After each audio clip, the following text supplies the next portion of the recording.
Hi friends, welcome to Variety Samayal. இன்னைக்கு நம்ம Variety Samayalல பார்க்க போற ரெசிபி தீபாவளிக்காக ஒரு ஸ்பெஷலான ஒரு ஸ்நாக்ஸ். வாங்க அது எப்படி பண்றதுன்னு வீடியோக்குள்ள போகலாம்.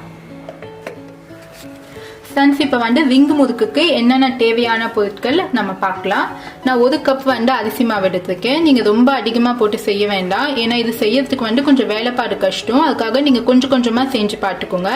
1 கப் அரிசி மாவுக்கு நான் ஓமம் எடுத்துருக்கேன். ஓமம் இல்லைன்னா எள்ளு எடுத்துக்கோங்க. ஓமம் ஒரு 1/4 டீஸ்பூன், சீரகம் ஒரு 1/2 டீஸ்பூன், மிளகாய் தூள் 1 டீஸ்பூன், பாசிப்பருப்பு நல்லா நான் ஊற வச்சு தண்ணியை ட்ரை பண்ணி வச்சிருக்கேன். அது ஒரு 1 மணி நேரம் நல்லா ஊற வச்சுக்கோங்க.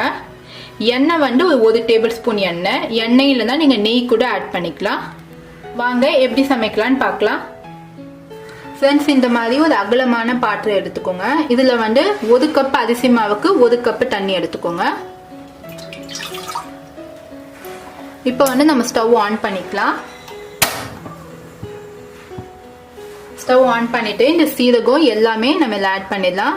1/2 டீஸ்பூன் சீரகம், 1/4 டீஸ்பூன் ஓமம், மிளகாய் தூள் ஒரு 1 டீஸ்பூன், நெக்ஸ்ட் பாசிப்பருப்பு ஒரு 2 டேபிள் ஸ்பூன் ஊற வச்சது. இப்போ இது கூட உப்பு ஒரு 1 டீஸ்பூன் ஆட் பண்ணுறேன். இப்போ இதெல்லாம் நம்ம நல்லா மிக்ஸ் பண்ணிக்கோங்க. இது நல்லா பொடி வந்ததுக்கு அப்புறமா இந்த தண்ணியை நம்ம அரிசி மாவை ஆட் பண்ணலாம்.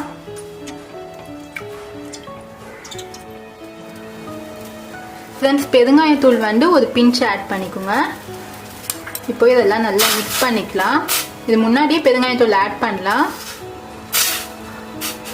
இப்போ நமக்கு தண்ணி நல்லா கொதிச்சிடுச்சு. இப்போ 1 கப் அரிசி மாவு எடுத்து வச்சிருக்கேன். இதை நம்ம கொஞ்சம் கொஞ்சமாக ஆட் பண்ணி நல்லா மிக்ஸ் பண்ணிக்கலாம். ஒரு சப்பாத்தி மாவு படத்துக்கு.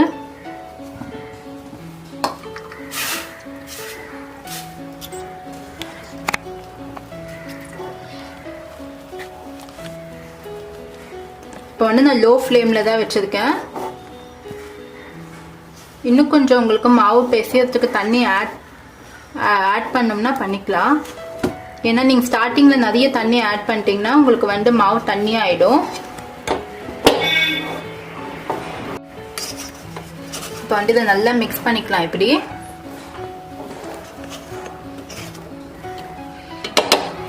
இப்போ இதை நம்ம கீழே இறக்கிட்டு நல்லா இதை ஆறுனதுக்கு அப்புறமா நல்லா மாவு மாதிரி பிசைஞ்சு எடுத்துக்கோங்க. ஃப்ரெண்ட்ஸ், இப்போ ஓரளவுக்கு நமக்கு நல்லா ஆறிருக்கு.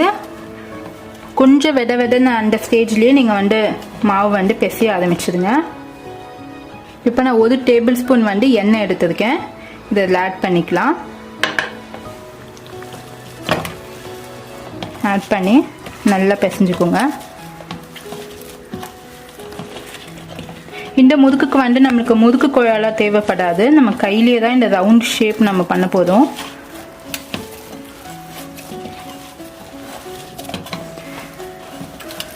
ஸோ இந்த விளிம்பெல்லாம் இல்லாமல் கொஞ்சம் நல்லா சாஃப்டாக மாவு பிசைஞ்சுக்கோங்க. உங்களுக்கு தண்ணி ஜாஸ்தி ஆனால் கூட மாவு கொஞ்சம் ஆட் பண்ணிக்கோங்க. ஆனால் 1 கப் அரிசி மாவு எடுத்திங்கன்னா அதுக்கு கரெக்டாக மெஷர்மெண்ட் 1 கப் தண்ணி எடுத்துக்கோங்க. அதான் உங்களுக்கு நல்லா கரெக்டான படும்.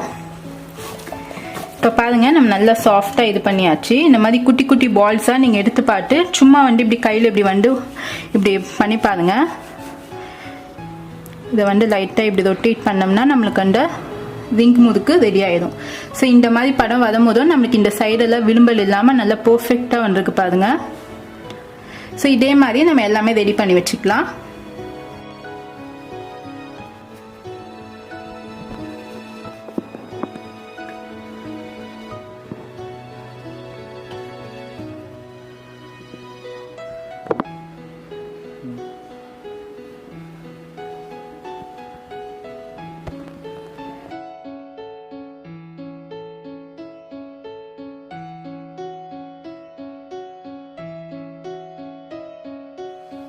ஃப்ரெண்ட்ஸ், இப்போ முறுக்கு பொரிக்கிறதுக்கு எண்ணெய் நமக்கு நல்லா காஞ்சிடுச்சு. ரொம்ப உங்களுக்கு ரொம்ப ஹீட் ஆயிடுச்சுன்னா உங்களுக்கு முறுக்கு போட்ட உடனே உங்களுக்கு மேலே ஃபுல்லாக ப்ரௌன் ஆகிடும், உள்ளே வேகாது. அதுக்காக இப்படி கை வச்சா போதுமான அளவுக்கு சூடு இருக்கிற வரைக்கும் பார்த்துக்கோங்க. இப்போ நம்ம ரெடி பண்ணி வச்சிருந்தேன் இந்த ரிங் முறுக்கு ஒவ்வொன்றா ஆட் பண்ணிடலாம்.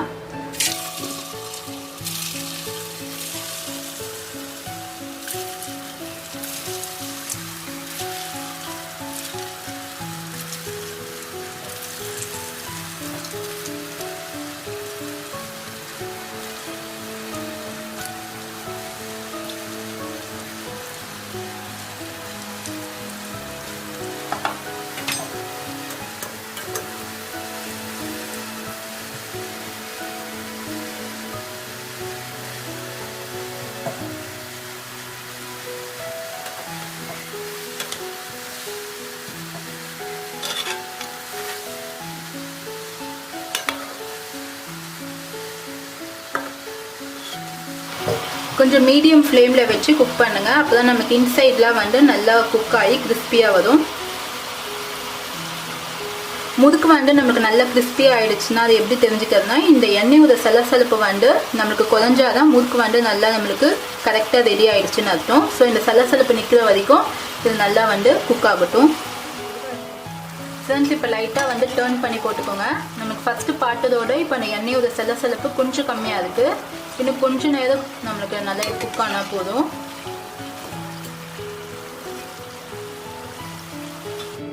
ஃப்ரெண்ட்ஸ், ரிங்கு முறுக்கு வந்து நல்லா கிறிஸ்பியாக வரதுக்கு நான் சில டிப்ஸ் சொல்கிறேன். நம்ம பொரிக்கும் போது அந்த எண்ணெய் வந்து சலசலப்பு நிற்கிற வரைக்கும் நல்லா பொரிச்சுக்கோங்க. அப்படி பொரிச்சோம் உங்களுக்கு வந்து அந்த கிறிஸ்பினஸ் வரல, நீங்கள் ஆறுனதுக்கு அப்புறமா சாப்பிட்டு கூட அந்த கிறிஸ்பினஸ் கொஞ்சம் இல்லை அப்படின்னா திருப்பி பொரிச்சதை திருப்பி நீங்கள் வந்து ஆயிலில் போட்டு ஒரு 30 செகண்ட்ஸு சும்மா நீங்கள் ஒரு ஃப்ரை பண்ணி அகைன் நீங்கள் ஒரு ஃப்ரை பண்ணி எடுத்தீங்கன்னா நல்ல கிறிஸ்பியாக இருக்கும். ரிங்கு முறுக்கு வந்து ரொம்ப டேஸ்ட்டாக இருக்கும். ஆனால் கொஞ்சம் வேலைப்பாடு வந்து ஜாஸ்தி. ஆனால் உங்களுக்கு ஆயிலும் வந்து உங்களுக்கு அந்த அளவுக்கு இழுக்காது. இதுதான் அதில் இருக்க ஒரு சின்ன டிப்ஸு. ஃப்ரெண்ட்ஸ், இப்போ பாருங்க, இப்போ நமக்கு முறுக்கு சலசலப்பு கொஞ்சம் கம்மியாயிருக்கு. இப்போ இந்த ஸ்டேஜில் நம்ம எடுத்துடலாம்.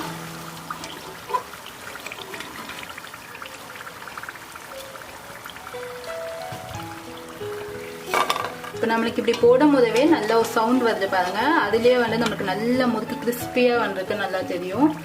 நம்மளுக்கு கலரும் வந்து பார்க்க அழகாக இருக்கு. நல்ல ஒரு yellowish கலர் வந்துருக்கு.